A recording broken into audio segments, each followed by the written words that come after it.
কেন্দ্রীয় সিনিয়র যুগ্ম মহাসচিব ঢাকা মহানগর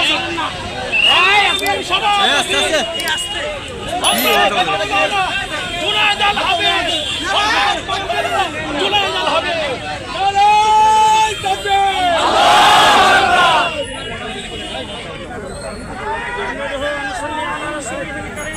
ভাই পেলে কে আর এদিকে শোনো সম্মানিত নেতৃবৃন্দ, সম্মানিত সাথীবৃন্দগণ, আজকে আমরা মাঠে নেমেছি জাতিসংঘ মানবাধিকার আমাদের বাংলাদেশে গত 15 বছর পদে পদে প্রত্যেক দিন প্রত্যেক রাত্রে মানবাধিকার লঙ্ঘন হয়েছে।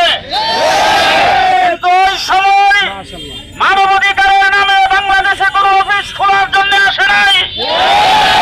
আজকে আমরা সেই পেশিবাদকে ক্ষমতার থেকে সরাইছি, পেশিবাদের দোষর মুক্ত হয়েছে বাংলাদেশ। এখন কোথায় থেকে আসছে মানবাধিকারের নামে অফিস খোলার জন্য?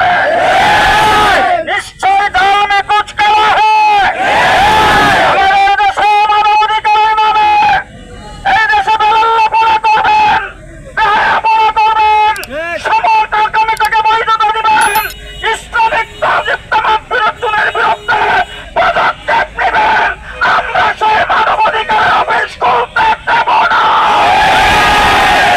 নেতৃবৃন্দ বাইতুল মোকাররমের সামনে যে বক্তব্য রেখেছেন, আমি সবগুলোকে সমর্থন করে বলতে চাই, এই ধরনের সিদ্ধান্ত থেকে অন্তর্বর্তীকালীন সরকারকে ফেরত আসতে হবে।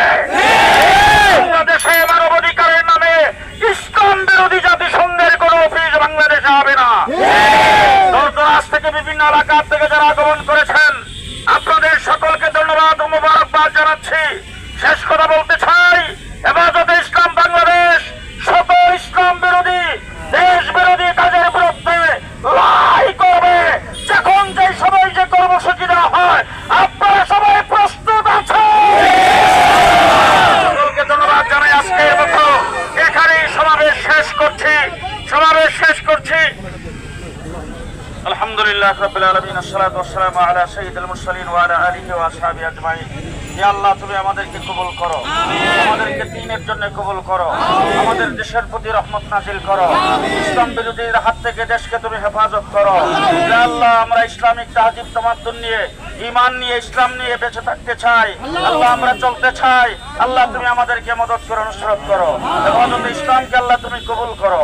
রব্বানা তাকাব্বাল মিন্না ইন্নাকা আনতাস সামিউল আলিম ওয়া তুব আলাইনা ইন্নাকা আনতাত তাওয়াবুর রহিম বিরহমাতিকা ইয়া আরহামার রাহিম।